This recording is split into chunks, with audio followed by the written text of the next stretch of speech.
You are listening to the Cycling Podcast at the Giro d'Italia in association with Rafa. From grand tours to group rides, the Champs-Élysées to coffee stops, Rafa exists to celebrate the world's most beautiful sport. Today we are in Gualdo Tadino. And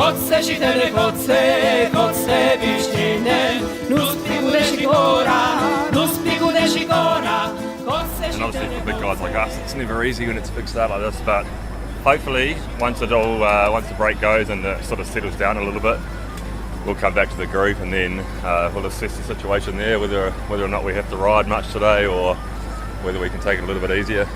So if you were to go over that climb, let's say you and Swain 3 minutes down behind the peloton, at that point you ride and try and get back on 2 or 3 minutes. Oh yeah, definitely. Hopefully not so far behind. If you're 3 minutes behind, it can be much more of a chase. But on the other hand, if you're 3 minutes behind, it means it's been super, super hard, which means that there's a lot of guys dropped. And then in that situation, you have a big group. And as long as we stay as close as we can to the bunch at the top, or if we're dropped, we stay with Viviani and Quickstep, then normally it should be okay. Hello, I'm Lionel Birnie and I'm with Daniel Friebe. And now, Daniel, you're becoming something of a clairvoyant on the cycling podcast, because that was the voice of Sam Bewley of Mitchelton-Scott, and you were speculating what would he do if he found himself 3 minutes down at the top of the first climb with Simon Yates and Esteban Chaves to protect today on the Giro stage 10. What you didn't say was that Esteban Chaves would be with him and that Sam Bewley and Chaves would be about 3 minutes down at the top of the climb, and it turned out to be a pretty disastrous day for Esteban Chaves, really. I'm like Mystic Meg. I'm like, what's the adjective for divination? What's the adjective for maybe we'll look that up later. Anyway, it didn't quite go the way I expected or the way Sam Bewley expected, and I was waiting for him when he got back to the the Mitchelton-Scott team bus, and then you're going to also hear from Matt White and finally from the unfortunate protagonist of the day, Esteban Chaves. So everyone here's kind of asking themselves what happened. We haven't got that much information. What did Esteban tell you?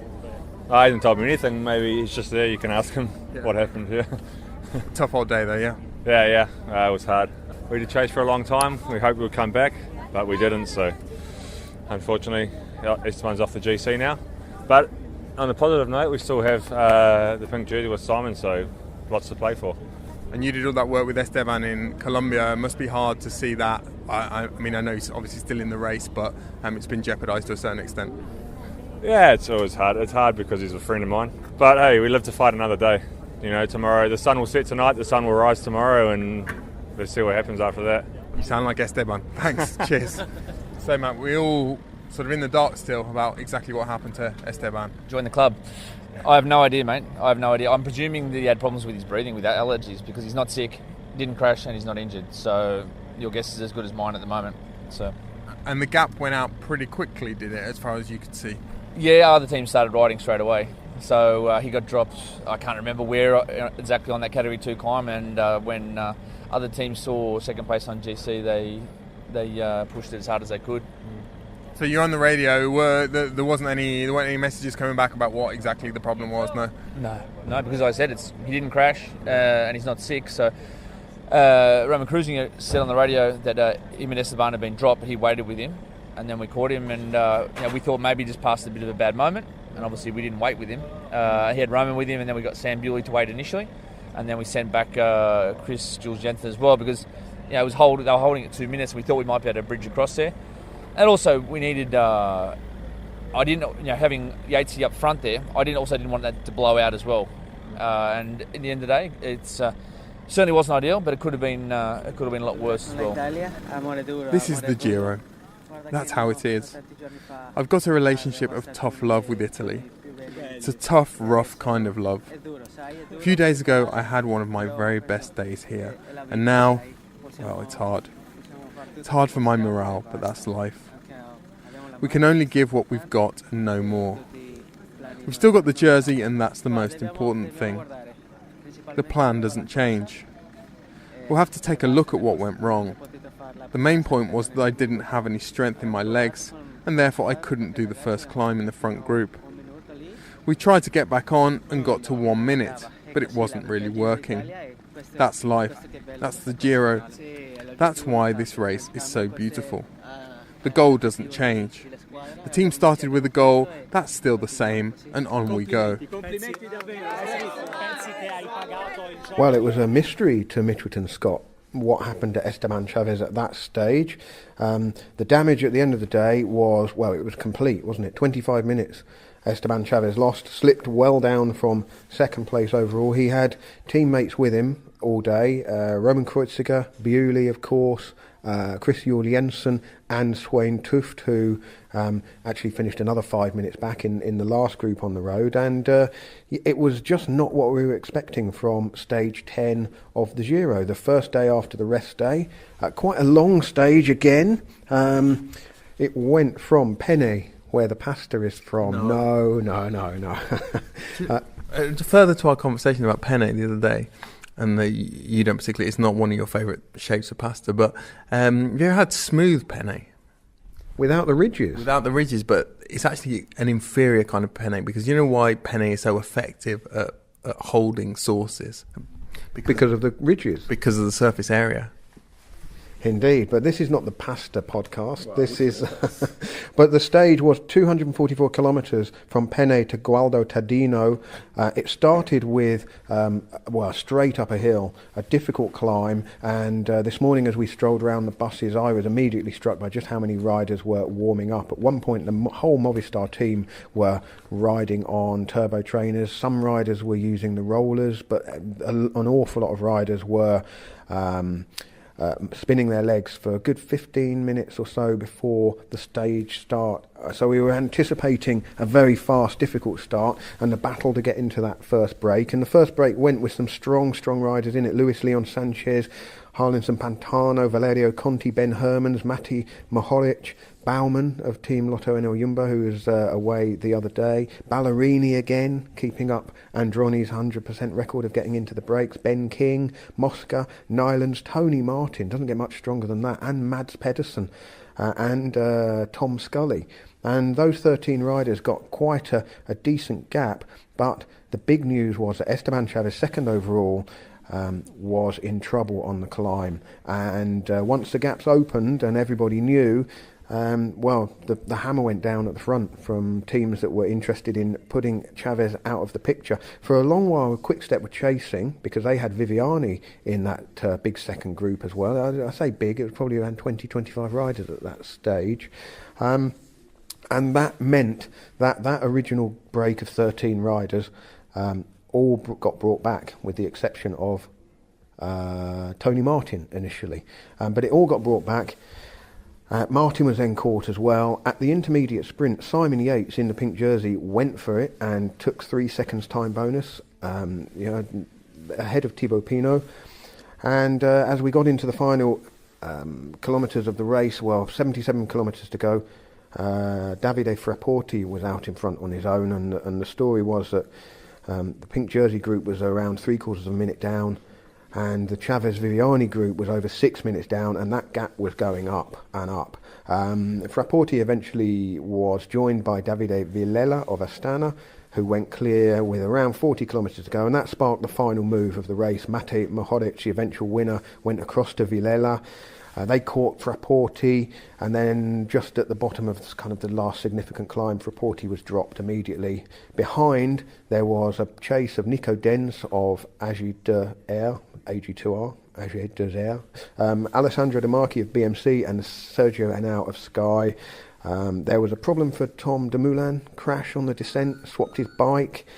And then on the final descent, the Anifo climb, Mohoric went clear. By this stage, Denz had bridged up to that little group, and Denz was the only rider who could go with him, and those two went to the finish. Mohoric led from quite a long way out. Denz was very disappointed not to be able to come round him. But the story of the day, Esteban Chaves completely out of the picture as far as the GC is concerned. Mitchelton-Scott's position has changed significantly, but what does it mean for the Giro now, Daniel?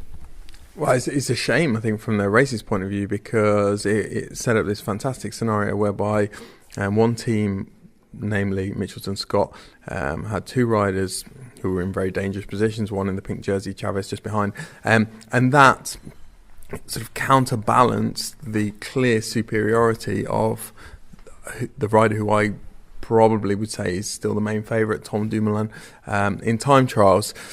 That is no longer the case. They no longer have that advantage, and it was just a huge surprise, really. The climb was very hard, and kind of ironically enough, Mitchelton-Scott seems to be the team that were taking that climb most seriously.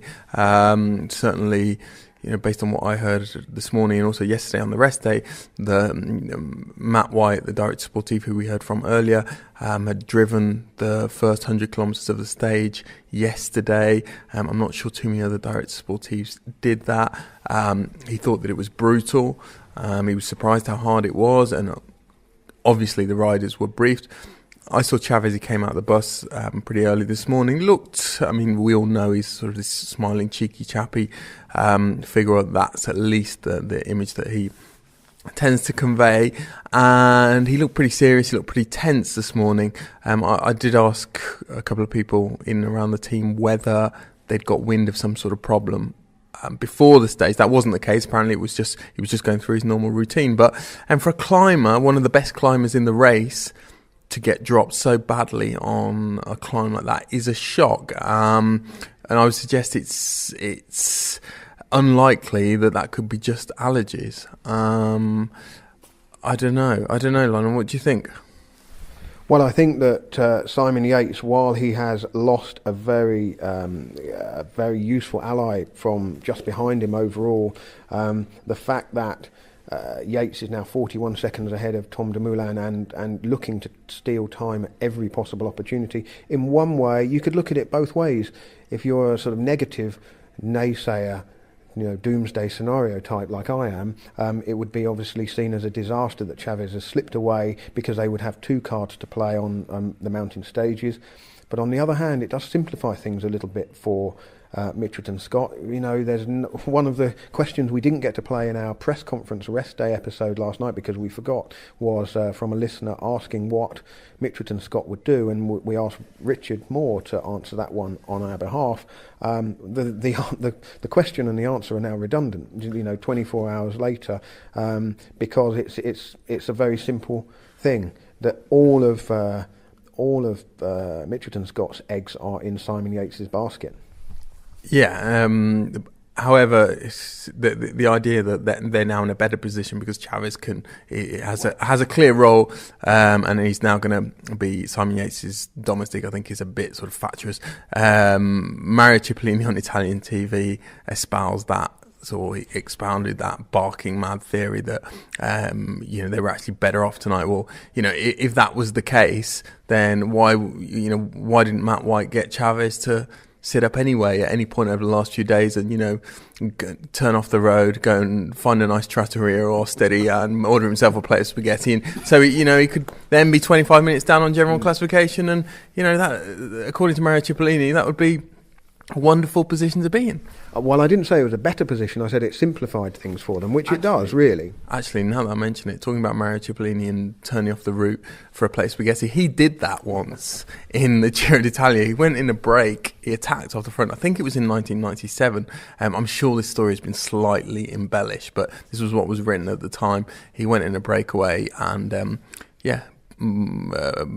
booked himself into, or booked a table at a spaghetteria or something off the route. Well, we've got to follow up on something with Adam Hansen of Lotto Fix All. There's been some tweeting about, maybe a couple of days ago, whenever this was, Hansen and another rider attacked off the front and then hid and let the bunch go past and then settled in at the back. I mean, I don't know whether at this stage whether this is a Twitter wind-up or not, but we will go and investigate that tomorrow morning. I was just going to say, Daniel, although Chaves has slipped down, it means everyone shuffles up, obviously, at one place overall. Simon Yates is still in the pink jersey, Viviani still in Ciclamino leading the points competition, Yates still has the King of the Mountains, and Carapaz is still in the white jersey. I have to say, Simon Yates in the press conference this evening, he didn't look, he said all the right things, but he looked relaxed, he looked pretty confident, comfortable. He was more expansive in his answers, certainly, than he has been in the past. And I think he's certainly, whether today has simplified things in his mind and solved that question of I am the leader in this race, that could answer that. Could be why he was looking pretty chipper this evening. Well, I was going to say chipper, or was he sanguine or sanguinaccio? Well, yeah, I actually asked the first question in the press conference. I'll summarise what Simon Yates said in a moment, but at the end of his answer, he said this. Not sure about that nickname, by the way. Yeah, this is my one-man campaign to get this nickname to catch on, Sanguinaccio Volante, which means the flying black pudding. I'm slightly worried about how he might take it, that he might think it was somehow disrespectful or, taking the mickey. I think he thought it was very disrespectful. Very, very disrespectful. I don't think he did. I think he's taking it exactly as I meant it, which was... the Italians were the masters, weren't they, of these kind of nicknames for riders. And back in the 50s, 60s, every rider would have a nickname, the something of somewhere. And so, we're continuing that tradition, that Giro tradition. Somebody on Twitter called Brendan Ashbrook has designed a logo, a black pudding with wings and the wording Sanguinaccio Volante. If you check him out, his Twitter handle is Brendan Ashbrook. He's suggesting we make these into pink T-shirts. We might have to have a word with Rafa about that. But just to summarise a little bit what Simon Yates said, he said he was obviously disappointed that Chaves had such a bad day. He said there was no signs that Chaves was struggling before the start. He didn't give anything away. They felt they had a good rest day. They were relaxed. He did say that tactically he would prefer Chaves to be up there because it gives them two cards to play. But he said he's confident. He's got good legs and good form. He knows that his rivals are strong, so he can't underestimate them. He's self-confident as always, and he knows what he's trying to do. He was asked whether he was frightened of the final week, and he said, not scared of the third week, but I'm scared of the time trial. And that's why he's trying to chip away at get these seconds wherever he possibly can. There's no doubting his intent in the way he's racing. It's been impressive so far. And just on Lionel, well, you mentioned that he seemed very relaxed in the press conference. He did a press conference yesterday on the rest day, and I actually asked him whether, one of the question marks over young riders in particular who take a major jersey or the leader's jersey in a major tour for the first time is how they will deal with the post-stage faff, the shenanigans, the mixed zones, the press conferences, and so forth and so forth. And I asked him whether the fact that he has been through that on a fairly regular basis over the last 2 or 3 years, because he's held the white jersey or young riders jersey in a number of races, whether that had helped and it had held him in good stead. And he said, yeah, it had, and consequently, he wasn't really finding it too much of a burden to do all of that and to lose about an hour every night. That's kind of comes with the territory of leading a major tour, doesn't it? Well, it does indeed, and there's a tricky-ish day tomorrow. We think that even the flatter stages at the end of the week, we've seen anything can happen in the Giro, but he's taking everything in his stride, and he has got still the support of this incredible team. Mitchelton-Scott have really come here with a game plan, and notwithstanding Chaves slipping away from the overall standings, he will still have a role to play in the race. I mean, he's still an excellent climber. If today's performance and his struggles on that first climb were just a blip, caught out maybe just by the pace at the start, or just it could have been poor positioning and then trying to overcompensate. Or do you not think to lose as many as 3 minutes in the end? I really don't think so. I mean, there were a number of riders, it being after the rest day, and rest days or the day after the rest day is notorious for causing problems with some riders. There were a few riders, I think, who had a spot of bother on that first climb. Sam Oman told one of our Dutch colleagues, that he felt terrible on that first climb. But Sam Oman is not as good a climber as Esteban Chaves. Sam Oman did not get dropped. Esteban Chaves lost minutes, which suggests to me that there was something more amiss than just a rest day that he didn't really digest, or allergies. Well, we shall see. Now, just wrapping up with Mitchelton-Scott, Daniel... We're talking a lot about cycling tonight, aren't we? Well, there's been a blooming good bike race on. I mean, cycling. they did do a lot of cycling today. And yesterday there was no cycling, so we're making up for it, aren't we? Okay. That's how. Okay.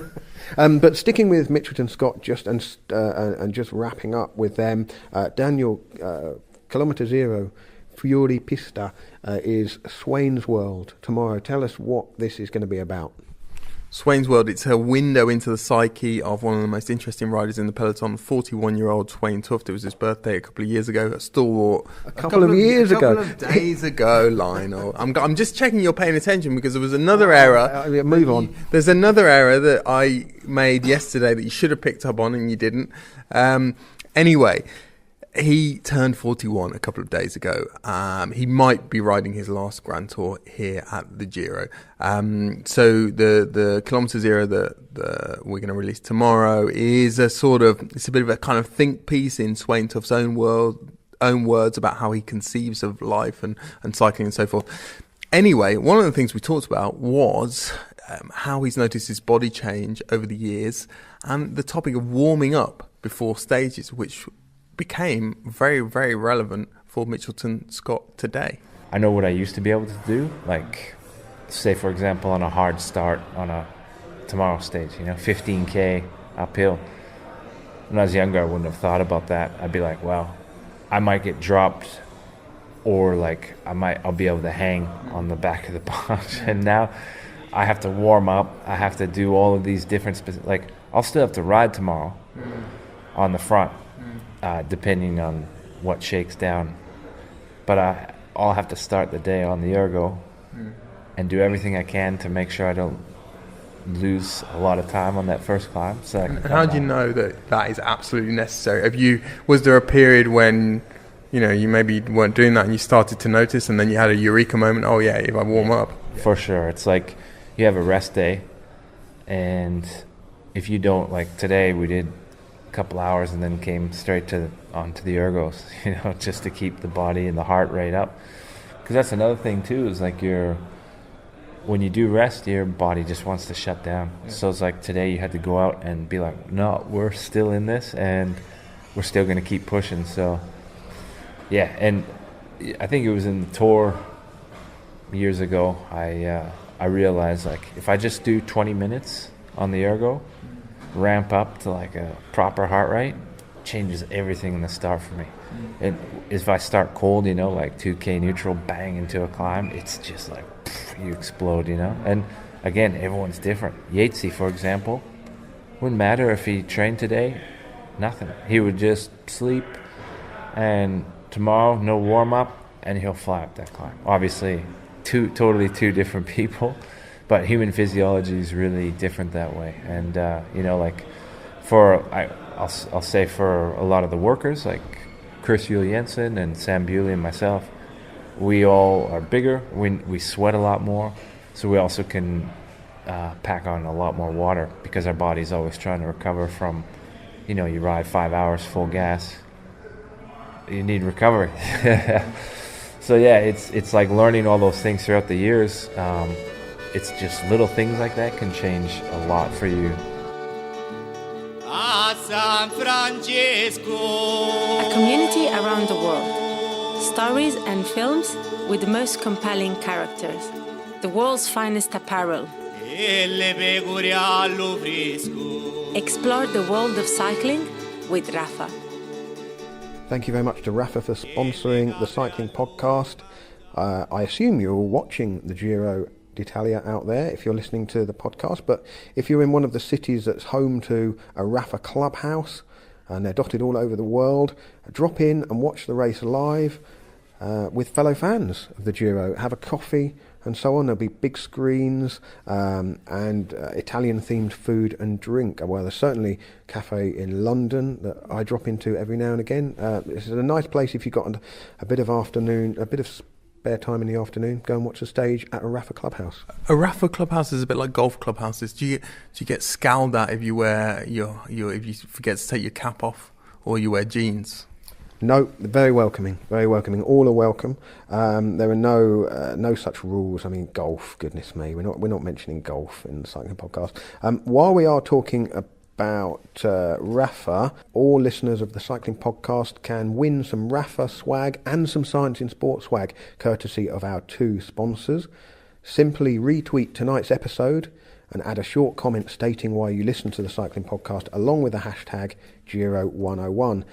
Now, last week's winner was Liam Heiss-Julien. I hope that's correct. My pronunciation is frequently wanting, as you know, Liam. But congratulations, you've won a Rafa Core long sleeve jersey and a Science in Sport 4-hour fuel pack. If you could drop us an email at contact@thecyclingpodcast.com to claim your prize, Jonathan Rowe will sort that out for you. So well done, Liam. A couple of goodies will be on their way to you. And while we're talking about competition-y things, the Cycling Podcast is a finalist in the British Podcast Awards at the weekend.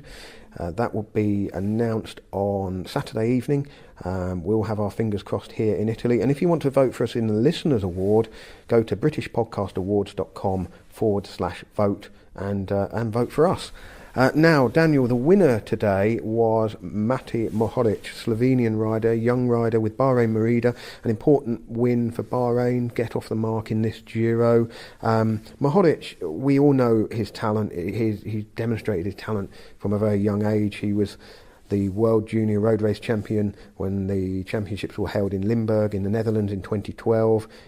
He beat Caleb Ewan in the sprint that day, and the following year he stepped up to win the Under-23 World Road Race Championships in Tuscany, not a million miles from here, when he was still only 18, and I believe, this is one for Corrections Corner tomorrow possibly, but I'm pretty confident, he is the youngest rider to have won the Under-23 road race at the tender age of 18, and on that day he finished 3 seconds ahead of Louis Menkes, who was the silver medalist, and both Simon and Adam Yates raced that day and finished 17th and 19th respectively. So, you know, we see this happen, don't we? Generations of riders graduate, and you spot the riders who've made it from the World Championships under 23 and have gone on to confirm that early talent in the pro ranks. Sometimes you notice the names that don't make it, but Mohoric is clearly a talent. I remember he won a stage of the Vuelta last year at Cuenca. Similar circumstances. Yeah, it was similar circumstances. Probably a harder finish, but it was a race that he really took by the scruff of the neck. And I was impressed with him in the press conference afterwards. You know, he talked about the plan was to get into the breakaway and obviously achieved that the first time round, but then they all got caught again because the peloton was trying to put time into Esteban Chaves and also put Elia Viviani out of the back. But when Davide Villela went with around 40 kilometres to go, Mohoric asked Pozzovivo, that's Domenico Pozzovivo, the leader of Bahrain Merida, who is, his objective is to try and finish on the podium here. Mohoric asked Pozzovivo if he could go, and Pozzovivo gave the green light. And then once you've been given permission by a rider who's a GC contender, you've really got to finish it off. He wasn't too sure that he could win the sprint. He said he didn't know too much about Nico Denz of AG2R, so he tried to attack him a couple of times, and then he led out the sprint from a long way. But he said that what he didn't want to do was have to come from behind at a slow speed. He wanted to be able to set the pace. And it was an impressive old performance from him, wasn't it? It was, Lionel. It was a guy who I thought might have lost his way 2 or 3 years ago, partly because you always had to remind yourself how young he still was, precisely because he turned pro so early, and he's still only 23 now. But it's going to be interesting to see what he develops into, because he's sort of developing this niche for himself as a sort of what the French call a baroudeur, i.e. an escape artist, and he's someone who obviously has a lot of power to call upon in a finale. I mean, I don't think he's a particularly great sprinter under normal circumstances, but he was just simply too powerful for Denz today. He was. I saw Nico Denz as he came back to the AG2R bus, and it looked very disappointed. Initially looked like he was going to have a quick word, but then had one foot on the bus and thought better of it and got into the bus. I mean, he's been writing a blog on his website, nico-denz.de. It's in German, but I was using a Translate app to see what he was writing, and he's just been summarising his day in the Giro every day, and it struck me that the last number of days in the race, he's been doing an awful lot of work for others. His job is to shelter people from the wind and fetch and carry, and generally be a support rider. So his disappointment at missing out, particularly when he was in the A1 position, sitting on Mohoric's wheel and trying to come round. But Mohoric went from such a long way out, it actually gave Denz quite a lot to do to just get level, where he didn't manage to get level. It was a near miss for him, and I'm sure, well, we'll see what his blog says tomorrow, but probably we'll look at that as one that got away. Also at the finish, I spoke briefly with Tristan Hoffmann, Director Sportif with Bahrain Merida, and just wanted to find out what this victory meant to Bahrain Merida, and also because he was in a team car following the last group or second, the big group on the road, try and find out from him what had happened in the early part of the stage. First of all, can you tell me what the win means for the team? Yeah, a win in a Grand Tour, it's a for sure very special. There are many teams here, not everybody can win a stage, and if you like what he did, like the day before, after days before, he was also very aggressive to go in the breakaways. He tries, and today it was a very hard start. He was already up there with the first, and then in the final he did it again. But of course the break came back and he had to go again.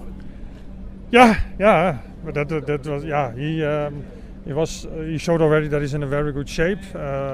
Everybody's chasing everybody in the race today. And then, in the final, he had still the good legs, and he wins.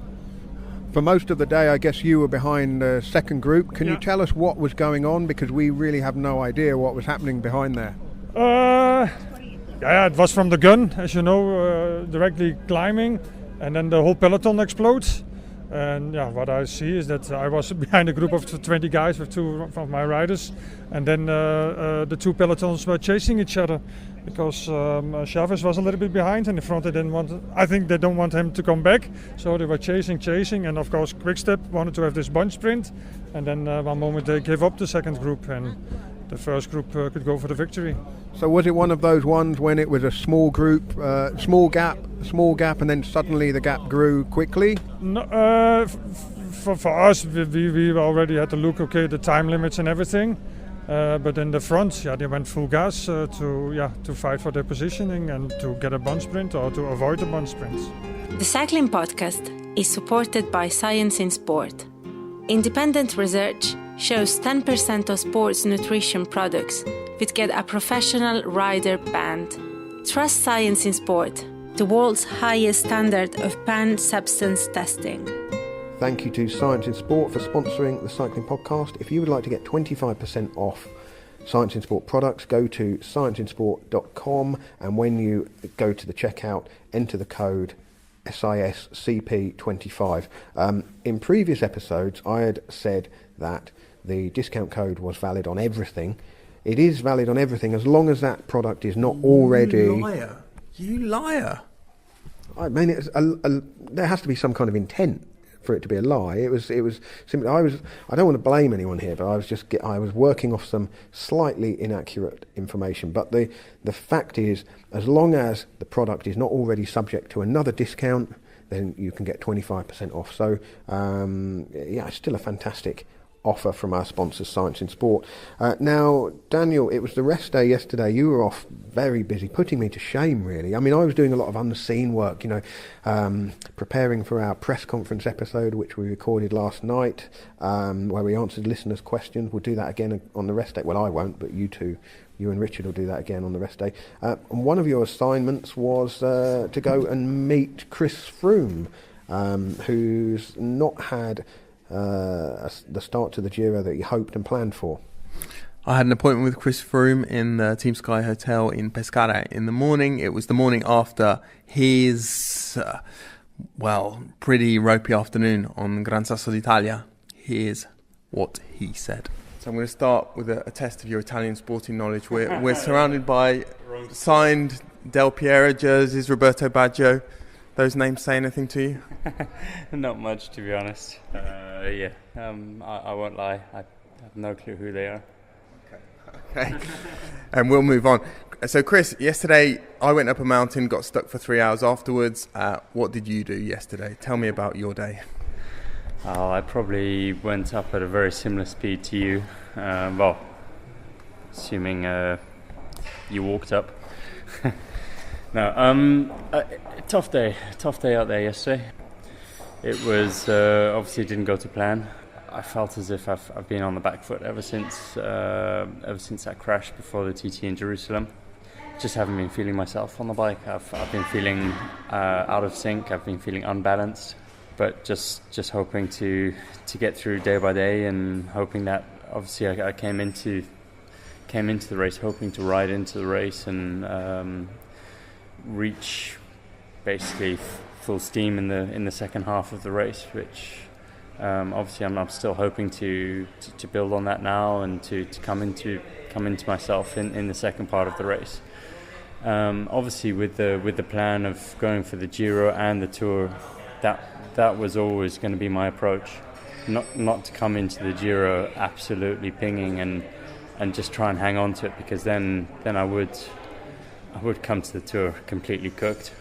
So I think building into the race was the right approach, but I think the crash really did throw me, and also the crash 2 days ago as well didn't help. I mean, it wasn't serious. It was low speed, but it's still another knock on the right side, which was really feeling out of sync. And so I think, I mean, it's a big deficit now.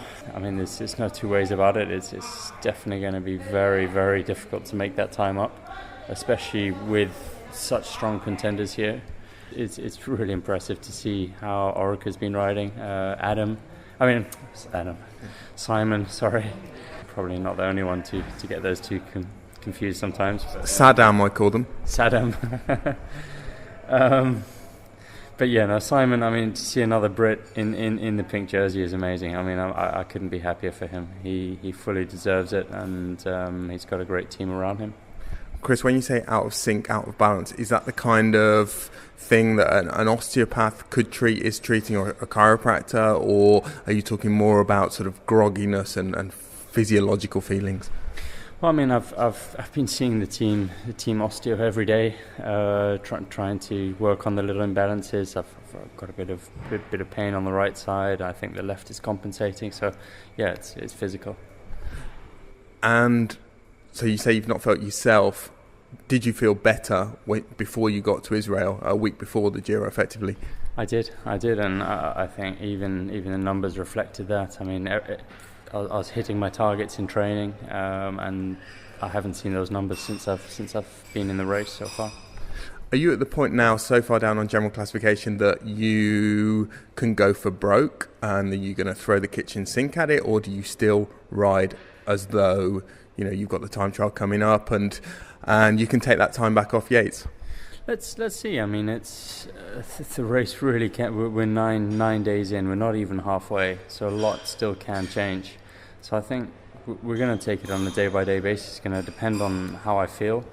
If I feel back to myself again, I'd love to throw everything at it and try and get back up there. But let's see. Take it on a day-by-day case and see what opportunities there are. Do you think there might be some opportunities in these medium mountain stages this week? Potentially. I mean, they're hard days. I mean, even if you look at tomorrow, for example, the day after a rest day, it's not a mountaintop finish, but we're still doing 4,000 meters of vertical meters climbing. That's going to be a solid day. The Italians love to think that the Giro is an impossible code to crack for someone who's not had a lot of experience in it, that it's different to the Tour, that it's harder than the Tour. And there was one newspaper report this week that said that adaptation is not in Chris Froome's DNA, and he's struggling to adapt to the mysteries of the Giro. I mean, people will read into it what they want, but I mean, it is a very different race, and I mean, it's a very explosive race. It's a very unpredictable race. But the fundamentals are there. I mean, it's a bike race, and it's going to take a lot of work to come back from the position I'm in now. But We just have to look back at what Nibali did. I mean, he was over 3 minutes back when he won it a couple of years ago. So, that's in the back of my mind as well. And Chris, you're now in the invidious position that one of the key climbs for you is going to be a climb that you've said is your least favourite climb of all, Monte Zoncolan last Saturday. You did a recce there a few weeks ago. Do you feel that you've slayed that dragon now? Yeah, definitely. I think when I went to go and see it in Recon a few weeks ago, it felt as if it was a completely different experience to when I went up there back in 2010, and I was going up there at walking pace and just suffering all my way up to the top, and it felt a lot better going there and actually seeing it again and comparing it with the climbs that I've done over the last 8-9 years of racing since then. And just finally, Chris, obviously in the build-up to the race, there was talk about the salbutamol case that's ongoing. A few riders said some things that, they don't think you should be here, or Tim Vellens said a few things. Tom Dumoulin said he wouldn't be here if it was him. Have you said anything to those riders, and have you said anything to riders who have supported you? Yeah, certainly. I mean, I've been extremely open and chatted to guys about it, and I much prefer that when they actually come and speak to me about it than just go and speak behind my back, or when they don't really understand what's going on. It's a very complicated process, as I'm sure a lot of people are aware from the most recent study that was published. And there's a lot of different aspects that haven't actually become into the public domain yet. And I think once those aspects do become public, I think people will understand why I'm here racing and why I'm adamant I've done absolutely nothing wrong. And you're not going home? There was a rumour last night, there was a Dutch journalist came to me and he said Froome's going home tomorrow morning. No. I'm here. I'm up for this. I mean, it took a big blow yesterday, but going to need more than that to send me home. Interesting stuff there, Daniel, that he's kind of admitting he's felt out of sync since day one. Normally riders try to keep that kind of thing pretty close to their chest, and normally Froome would. Yeah, but Lionel, let's not talk about that. Let's talk about the fact that he'd never heard, or he didn't know who Roberto Baggio was or Alessandro Del Piero was. No, I mean, it's staggering, really. But I have to... Roberto Baggio, of course, the Italian footballer, the divine ponytail, if we're talking nicknames, as we were a bit earlier, missed the penalty in the World Cup final penalty shoot against Brazil in 1994. But, of course, Chris Froome would only have been about 8 or 9 then. No excuse. I mean, I know who Ferenc Puskas was and Fausto Coppi. Anyway. Well, we wonder about, how much Chris Froome knew about cycling when he was growing up. Well, clearly he wasn't watching a lot of football when he was growing up in Kenya and South Africa. But there was a few interesting things in what he said there, not just about his condition, but also confirming that the plan was to go for the Giro and the Tour, and that he was coming into the Giro not absolutely top, because it's a long old summer. He's having to rewrite his plans on a pretty much a daily basis, isn't he now? Don't you think he's having to monitor how he feels and look for the opportunities? Well, I don't know whether it's stubbornness or bloody-mindedness, but Sky certainly seem very determined that he's now going to ride the Tour de France. That's not necessarily what is being reported and speculated about in the press. There was another piece in La Gazzetta yesterday saying that it remains unlikely that Froome is going to do the Tour de France. I think there's pressure from ASO not to field him at the Tour de France, whatever happens with his salbutamol case. I think some of the pressure is coming from the UCI and David Lapartillon. But Sky and I don't think are really budging on that. They're also, based on our conversation yesterday, not budging on what they want to achieve at this Giro, and the fact that Froome wants to stay and is going to stay for the foreseeable future at this Giro. There were all sorts of rumours the night before that he was going to leave, that he'd be found not at the Team Sky Hotel but at Pescara Airport the next morning, and no, it wasn't the case. Well, we will probably find out on Monte Zoncolan on Saturday exactly what Chris Froome can do in the final week. He will obviously be looking to see which of the riders slip, because he could easily gain half a dozen places just by having a solid day without having to do anything absolutely dramatic. If he finds himself in a little group of 2 or 3, while it's a long way up to Simon Yates overall, if he could get some seconds back, 40, 50 seconds back somehow, suddenly he's back into the, back into a position from which he could really look to strike. But that's all ahead of us, and there are some tricky old days to come before that. I know I'm worried about our pici al tartufo nero, our pasta with black truffle. It's getting late. It's been a long old day. You don't have to persuade me, Daniel. Let's go for dinner. Thank you very much. Thank you.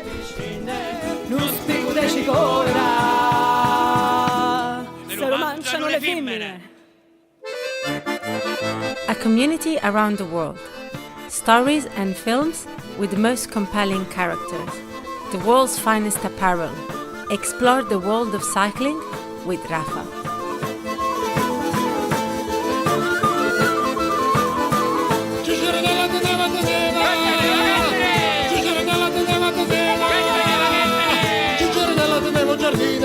Con l'acqua non fine, ci gira nella tenevo giardina che la